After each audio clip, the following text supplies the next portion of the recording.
Good morning, students. How are you all? Welcome to the class.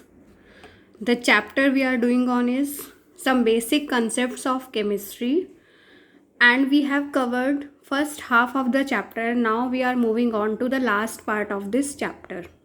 Okay, so in the previous classes, you have read about laws of chemical combination. 5 laws you have studied, you have read, and I hope you all have understood those laws. Now, moving on to the next topic, and this is a basic topic. I'll tell you in brief about this topic because this Dalton's atomic theory, mole concept, you all have studied already in your ninth grade. So I'll brief of the topic. I have written the points. I'll explain you the points. Now comes the topic Dalton's atomic theory. So in the beginning it was studied that what is atom. So most of the Indian philosophers, they defined what is atom. They said it is padarth in Hindi. It was later on called parmanu. Then later on, after discoveries and studies by Dalton, it was called as atom. So according to Dalton, atom is indivisible particle and is called as atomic. Atomic, atom means which is indivisible, that means which cannot be divided further into other particles. So Dalton, on the basis of this, he gave his atomic theory, and which was called as Dalton's atomic theory. All the postulates you all have read in ninth grade, but again we have to brief up the topic.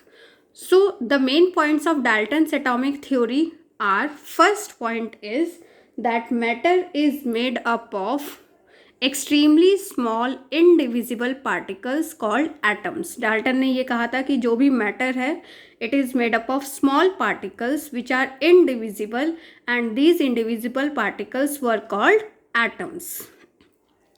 Second point given by Dalton was that atoms of given element are identical in all respect, that is size, shape, mass, chemical properties, etc. Means, suppose we are taking oxygen atom, oxygen element we have taken, so the number of atoms present in oxygen will be same, will be similar in all these respects, that is size will be same, their shape will be same, their mass will be same, and their chemical properties will also be similar. It will not happen ki one of the atom of oxygen will be having some mass, another will be having different mass, or it will, one atom will show different chemical properties, other atom of oxygen will show different chemical properties. So according to Dalton's atomic theory, it was said that atoms of given element are identical in all respects. Next, it was also said by Dalton that atoms of different elements are different in all the respects. For example, atoms of oxygen will differ from atoms of hydrogen or atoms of copper. So these elements will be having, these atoms of different elements will be having different mass, different size, different shape, or different physical and chemical properties. Clear? Now next postulate of, important postulate of Dalton's atomic theory is atoms of different elements may combine with each other in a fixed simple whole number ratio to form compounds. This was also said by Dalton, which we have read, that law of constant composition. That law is justified by this postulate of Dalton, that is atoms of different elements, they can combine with each other in fixed ratio to form different compounds. Like hydrogen can combine with chlorine to form hydrogen chloride, but these elements will combine with each other in a fixed ratio, fixed simple whole number ratio. Clear? Now last point is that atoms can neither be created nor be destroyed in a chemical reaction. So this point justifies the law of conservation of mass.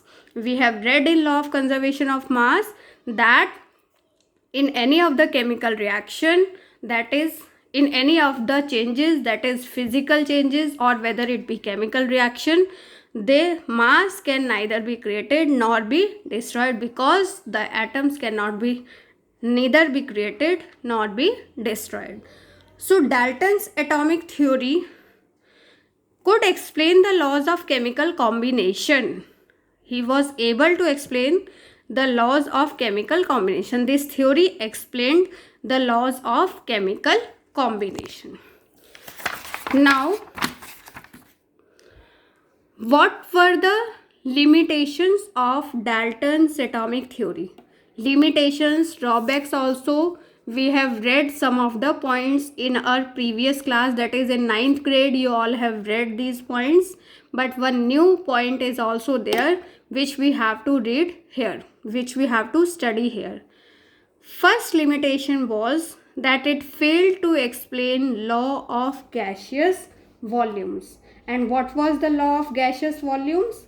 That the gases they combine or produce in chemical reaction, they do so in a simple whole number ratio, provided all the gases are at same temperature and pressure.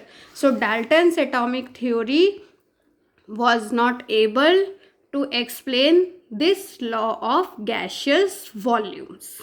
So later on the studies were done, and finally a new law was given, that was Avogadro's law, and we will study in the next topic. Next limitation was it failed to explain the existence of isotopes. You already know what are isotopes. Isotopes are the atoms of same element having different atomic masses. For example, carbon 12 and carbon 14, chlorine 35 atomic mass and atomic mass 37 chlorine. So it said that it was said by Dalton in one of the postulate that the atomic mass or the properties of the atoms of same element will be similar, but it failed to explain the existence of isotopes. Last drawback was that this theory said that atom is indivisible, but after the discoveries it was found that there are sub-fundamental particles present in the atom, that is electrons, protons, neutrons, etc. Clear? So these were the limitations of Dalton's atomic theory. This topic, the postulates of Dalton's atomic theory and limitations of Dalton's atomic theory, you all have read in your 9th grade. We have just briefed up the topic. Now moving on to next law, that is Avogadro's law. So I told you the definition that according to gaseous law, Gay-Lussac's law of gaseous volumes, it was said that gases they always combine with one another in simple ratio by volume. जैसे आपको मैंने hydrogen and chlorine gas का example दिया था in last class कि hydrogen 1 volume combine कर रहा है, क्लोरीन 1 वॉल्यूम कंबाइन कर रहा है to form 2 volumes of hydrogen chloride gas. But according to Dalton's atomic theory, elements जो है वो कंबाइन करते हैं with one another in simple whole number ratio to form compounds. तो बर्जीलियस जो एक साइंटिस्ट थे, व्हाट ही डिड, उन्होंने कोरिलेट किया डाल्टन्स एटॉमिक थ्योरी को and Gay Lussac's law of gaseous volume. उन्होंने कहा कि एटम्स कंबाइन करते हैं in fixed ratio to form compounds. Gay Lussac's law के अकॉर्डिंग क्या कहा था कि gases combine in simple whole ratio by volume with each other. So उन्होंने क्या किया, बर्जीलियस जो एक साइंटिस्ट थे, उन्होंने इनको कोरिलेट किया, आपस में इन दोनों चीज़ों को कोरिलेट किया and then he gave his hypothesis and it was named as Berzelius hypothesis, but later on the law was given as Avogadro's law, Avogadro's hypothesis, or we say it as Avogadro's principle. So according to this law, it was said, अब दोनों को correlate किया है, listen it carefully. It was said according to Avogadro's law that equal volumes of all gases under similar conditions of temperature and pressure contain equal number of molecules. दोनों को correlate कर दिया कि जो इक्वल वॉल्यूम्स होंगे सारी gases के under similar conditions of temperature and pressure, they will contain equal number of molecules. Now I'll clear you this law with one example. For example, एक हाइड्रोजन और क्लोरीन की रिएक्शन हो रही है, उस पर हम एवोगैड्रोज लॉ को अप्लाई करते हैं. तो hydrogen plus chlorine it forms hydrochloric acid और हाइड्रोजन क्लोराइड गैस. तो 1 वॉल्यूम हाइड्रोजन का रिएक्ट कर रहा है एंड 1 वॉल्यूम क्लोरीन का रिएक्ट कर रहा है to form 2 volumes. You know why I have written here 2 volumes. Okay, now अब 1 मॉलिक्यूल प्लस 1 मॉलिक्यूल कंबाइन कर रहे हैं टू फॉर्म 2 मॉलिक्यूल्स. अगर n मॉलिक्यूल्स कंबाइन कर रहे हैं हाइड्रोजन के और n मॉलिक्यूल्स किसी सब्सटेंस के, suppose I don't say hydrogen, या n मॉलिक्यूल्स किसी सब्सटेंस के कंबाइन कर रहे हैं और n मॉलिक्यूल्स दूसरे मॉलिक्यूल के सब्सटेंस के कंबाइन कर रहे हैं to form 2n molecules. Products में कितने मॉलिक्यूल्स आ गए? 2n molecules. रिएक्टेंट्स में हमारे पास 1 मॉलिक्यूल एक रिएक्टेंट का है और सेकेंड n मॉलिक्यूल दूसरे रिएक्टेंट का है. तो अगर हमें 1 मॉलिक्यूल फाइंड आउट करना है तो हम इस रिएक्शन को डिवाइड करेंगे 2 से. तो क्या आ जाएगा? Half molecule plus half molecule of chlorine, half molecule of hydrogen plus half molecule of chlorine will form 1 molecule of hydrogen chloride gas, which means, okay, now I am reading what I have explained you. This means that 1 molecule of hydrochloric acid gas, it contains half molecule of hydrogen and half molecule of chlorine. This was Avogadro's law, that is Avogadro's principle we can say. Now the applications were कि कहाँ इसको हम practically इसको use किया गया. Practically it was used first to calculate the atomicity of the gases, that is elementary gases like hydrogen, oxygen, nitrogen. Okay, and second application was to find out the relationship between molecular mass and vapor density of a gas.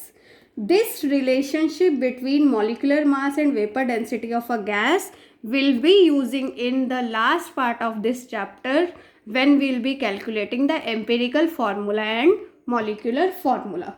So the relationship which came out was molecular mass is equal to 2 into vapor density. Molecular mass is always equal to twice of vapor density.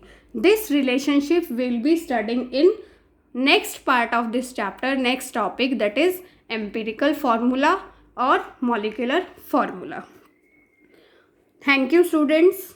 I hope you understood about this Avogadro's law and their postulates and limitations of Dalton's atomic theory.